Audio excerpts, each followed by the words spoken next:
காதலனுடன் சேர்ந்து கொலை முயற்சியில் ஈடுபட்ட நபர் போலீசில் சிக்கிவிடுவோம் என்ற அச்சத்தில் தற்கொலை செய்து கொண்டிருக்காரு. சொதப்பிய மனைவியின் பலே திட்டம் தெரிய வந்து பெரும் அதிர்ச்சியை ஏற்படுத்தி இருக்கு. என்ன நடந்துச்சு வாங்க விரிவா பார்க்கலாம். நமது சேனல்ல பாத்தீங்கன்னா தினமும் நடக்கக்கூடிய பல்வேறு விதமான குற்ற சம்பவங்களை குறித்து உடனுக்குடன் செய்திகள் பதிவேற்றம் பண்ணிட்டு வரோம். நீங்களும் இது போன்ற செய்திகளை உடனுக்குடன் தெரிஞ்சுக்க நினைச்சா மறக்காம நமது சேனலை சப்ஸ்கிரைப் பண்ணுங்க, பெல் ஐக்கானை கிளிக் பண்ணுங்க. அப்பதான் நம்ம போடக்கூடிய வீடியோ உங்களுக்கு உடனுக்குடன் நோட்டிபிகேஷனா வந்து சேரும். கர்நாடக மாநிலம் விஜயபுரா மாவட்டத்துல இந்தி நகரில் உள்ள அக்க மகாதேவி பகுதியில நடந்த துரோகம் மற்றும் கொலை சம்பவம் தொடர்பான தகவல் வெளியாகி பெரும் அதிர்ச்சியை ஏற்படுத்தியிருக்கு. கடந்த செப்டம்பர் 1ஆம் தேதி நடந்த நிகழ்வில் திருமணத்தை மீறிய உறவில் இருந்த பெண் காதலனுடன் சேர்ந்து நள்ளிரவில் தனது கணவனையே கொல்ல திட்டமிட்டிருக்காரு. அதிர்ஷ்டவசமாக அந்த நபர் தப்பிய நிலையில போலீசில் சிக்கிக் கொள்வோமோ என்ற பயத்துல அந்த பெண்ணின் காதலனை தற்கொலை செய்து உயிரை மாய்த்து கொண்டிருக்காரு. விவசாயியான பீரப்பா தனது மனைவி மற்றும் 2 குழந்தைகளுடன் வசித்து வந்திருக்காரு. அவ்வப்போது ஏற்படும் சின்ன சின்ன சண்டைகளை தாண்டி இவரது திருமண வாழ்க்கை மகிழ்ச்சியாக சென்று கொண்டிருந்திருக்கு. இந்த நிலையில் தான் பாத்தீங்கன்னா கடந்த செப்டம்பர் 1ஆம் தேதி நள்ளிரவில் பீரப்பாவின் மார்பின் மீது ஏறி அமர்ந்து அவரது கழுத்தை நெரித்த சுனந்தா ஆணுறுப்பையும் தாக்கி நிலை கொலையை செய்ய முயற்சித்திருக்காரு. அதோடு பாத்தீங்கன்னா அங்கிருந்து மற்றொரு நபரை நோக்கி எனது கணவனை விடாதே கொன்றுவிடு எனவும் கட்டளையிட்டிருக்காரு. உயிரை காப்பாற்றிக் கொள்ள முயன்ற பீரப்பா அருகில் இருந்த கூலரை உதைக்க அது உரத்த சத்தத்துடன் வெடித்து சிதறியிருக்கு. இந்த சத்தத்தை கேட்டு வீட்டில் உறங்கி கொண்டிருந்த 8 வயது மகன் எழுந்ததோடு அக்கம் பக்கத்தினரும் அங்கு குவிய தொடங்கியிருக்காங்க. இதனை கண்ட வீட்டில் இருந்த நபர் அங்கிருந்து தப்பியும் ஓடி இருக்காரு. இதனால கடைசி நேரத்தில் பீரப்பாவின் உயிர் தப்பி இருக்கு. தொடர்ந்து அவர் அளித்த தகவலில் தான் வீடு புகுந்து கொலை முயற்சியில் ஈடுபட்ட நபர் சுனந்தாவின் நல்ல காதலனான சித்தப்பா என்பதும் தெரிய வந்திருக்கு.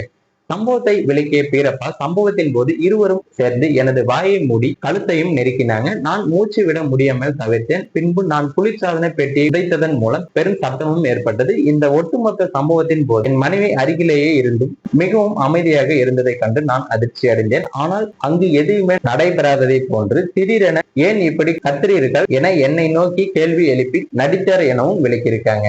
சம்பவம் தொடர்பாக போலீசார் விசாரணை மேற்கொண்டுள்ள நிலையில சித்தப்பா வீடியோ ஒன்றை வெளியிட்டிருக்காரு.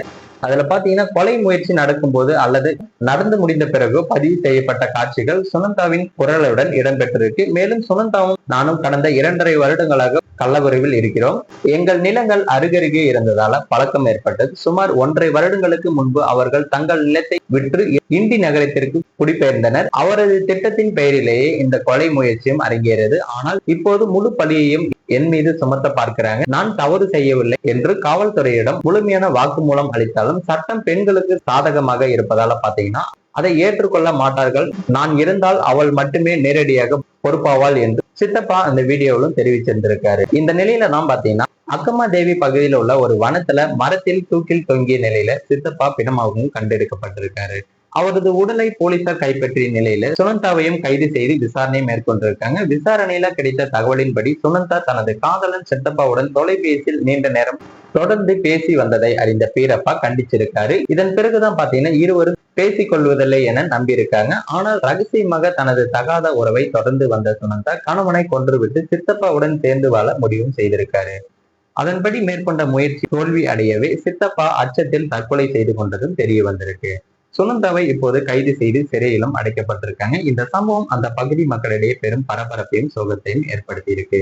மேலும் இது போன்ற வீடியோக்களை உடனுக்குடன் காண நினைத்தா மறக்காம நமது சேனலை சப்ஸ்கிரைப் பண்ணுங்க, பெல் ஐக்கானை கிளிக் பண்ணுங்க. அப்பதான் நம்மளுடைய வீடியோ உங்களுக்கு உடனுக்குடன் நோட்டிபிகேஷனா வந்து சேரும்.